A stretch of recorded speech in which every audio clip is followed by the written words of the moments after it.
mbere ca Samweli 13 guhera ku murongo w'umunani gushika ku 15. Ikigira kabiri yaciye agereka ko no kutumvira Imana. Imana imutuma kurandura abamareki, aca yitoraniriza ibintu vyiza carakuma. Samweli amushikiye ati ivyo bintu numva bimoka n'ibiki? Ati ivyo ntibigutera ikibazo, nibimaze nshiriye Imana. Tinatoye ibintu vyiza ndabishiriye Imana. None naga umwami yari kumutanga kumuha Imana.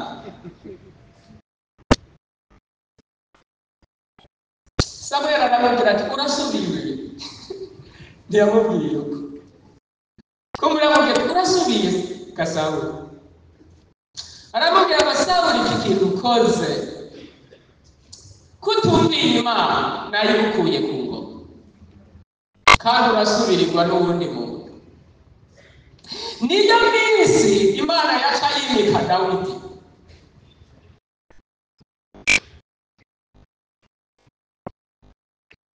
Urasoma igitabo ca mbere sa Samweli 15 guhera 2 gushika 5. Niho hari ico cyaha ca kabiri yakoze. Ikindi gikurako ubushobozi bw'Imana abantu b'Imana, ariko sico Sawuli yakoze. Nikindi ndiko ndavuga ibindi bintu bishobora gutuma umuntu w'Imana ava ku buntu bw'Imana. Ni ivyaha cyane icyaha cy'ubusambanyi. Ugasambana harya umenye ko ukoze mu Imana. Uwo mwanya nyene mbe mu Imana cagere ubushobozi buca bukuvako. Dawidi wewe yarabimenye, yarazi ko Imana idasina. Urasoma Zaburi 5 ku murongo kurujya murongo wa 11. Dawidi amaze gukora icyaha agacumura agasambana, aramenya ko we mu Imana agira muveko, acavuga ngo ntunte kure yo mu nyonga zawe. Zaburi 5:11. Ntunte kure yo mu nyonga zawe, ntungure ko mpwemu wawe yera. Yarazi ko mpwema camuva karakoma induru imbere y'Imana ngo ndakwinginze Mana yo mu ijuru, ntungure ko mpwemu yera, ntunte kure yo mu nyonga hawe. Nasavye Imana imbabazi umuntu wese aza guca bugufi. Imana imubabarire, imugarukane ko mpwemu wayo yera. Egiye duhabwa amajambo tuba duhawe gukoma induru imbere y'Imana no kuyisabira, kuko ntaco mpwemu w'Imana avuga kitariho. Narafukamye ndabwira ngo ndakwinginze uca bugufi yakoze icaha umubabarire, umugarukanire mpwemu.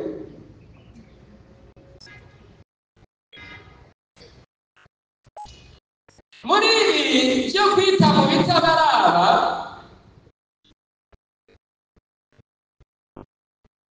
hari abantu bacokoje Imana muri ino minsi, abantu bigize abaherezi. Naratangaye numvise hari abakristo bageze aho basaba abakristo bagenzi babo ibigira 10 ngo nibazane, ngo urinda kubishira mwarimu mugire ngo nzanira nanje ndumuvugishwa n'Imana. Warakiriye uno musi nutihana uzobona ko Imana wacokoje ari Imana ikomeye. Hari ababitanze nawe wagitanze, nutihana wari ubizi iyo bija, nutihana uzomenya ko Imana wayicokoje. Hari abakristo bihaye ayo mabanga ngo nzanira naje. Ninde nabikubwiye kwita mu bitabaraba. Abandi nabo bari barahawe mpwemu ingabire z'Imana, kugeza umuntu w'Imana niba akoreshejwe n'Imana igikorwa cy'Imana, asaba uwo muntu ngo mu nyungu zacu nzanarere kimaze cy'ishimwe wanje. Mpwemu yera ntabesha, no muri mwebwe hari ababikoze. nutihana uzomenya ko wakoze ikizira. Harabari ibimazi usengera umuntu data akamukiza ugaca umubwira ngo ikimazi c'ishimwe rero cyo tukiza warariye n'ukuri ndiwe none wamukijije mbere ababazi nk'ubu dogiteri yondungikanye umuti ngo ndawukuzanire woshimira jewe canke dogiteri?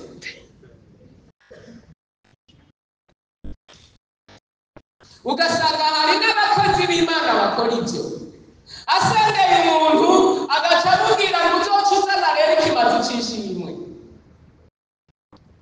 naho wowe urinda ukaba warabikoze Imana irakwihakana ko ataco mu gisagi. Abo nibo bari bategerezwa kubahiriza icubahiro ca nyemijuru. Saba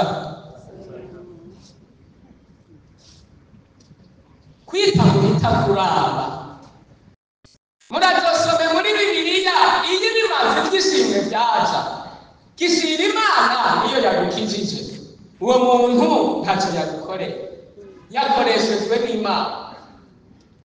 Bene iyo bamaze igihe babikora Imana ikibakura ko ingabire bagashikara n'iy'igikandwe abazoza buntu umuco ubwo bupime uzomusengera ntazokira niho uzoca umenya ko Imana yakwihakanye. Hari abantu bari basanzwe bafise ingabire zabavuyeko batoba baramenye icabitumye witaye mu bitamukura. Imana iha icubahiro mu gikorwa cayo ko bayiha icubahiro nayo yarakikwatse.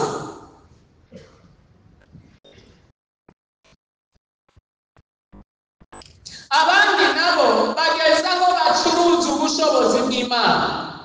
Ubushobozi bwamwe bwera akabugira ikidandazwa bakagura. Erega ivyo ntibyatanguye ubu no muri Bibiliya vyabayeho.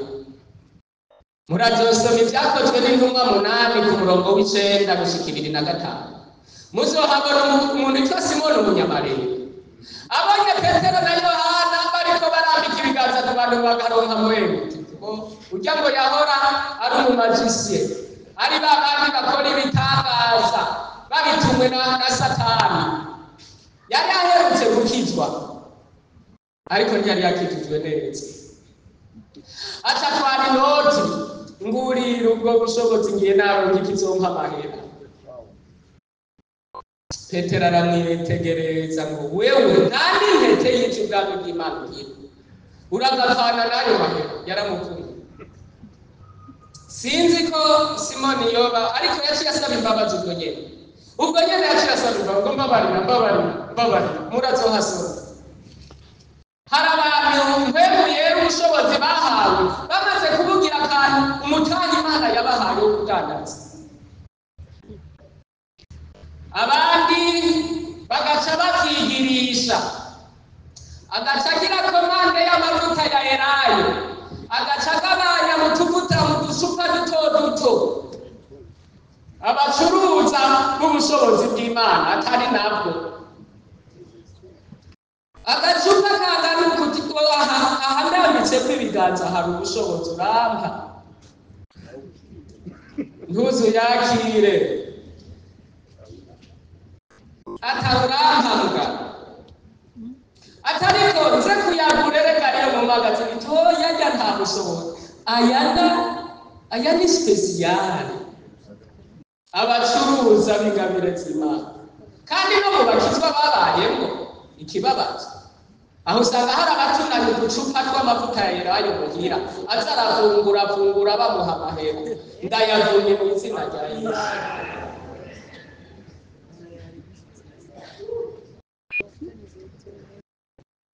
Ariko ukayarya ntangora ariko ukayakoresha uzoba kumuvumo. Saba twagiye rega mumenye mpwemu w'Imana sigikinisho n'ubushobozi Imana ntiyitiranwa ntiyemera ko n'icubahiro ciwe gihavuye kandi turiho ngo duhagararire icubahiro ca Data wa twese tuzokirwanira mu minsi tuzomara mu gikorwa. Ntituzemera kw'izina ry'uwo dukorera ritupa tuhari. Ugende yose uca uyarya mugu ukayaha umuntu ngo agiye gukira nahejeje.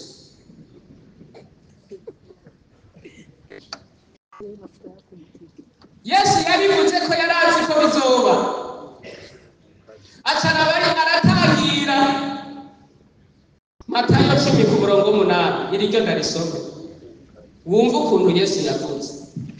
Erega hari abaguhenda ngo erega ngo ibi ngo turavyemerewe, mbere nababwire ko bitemewe.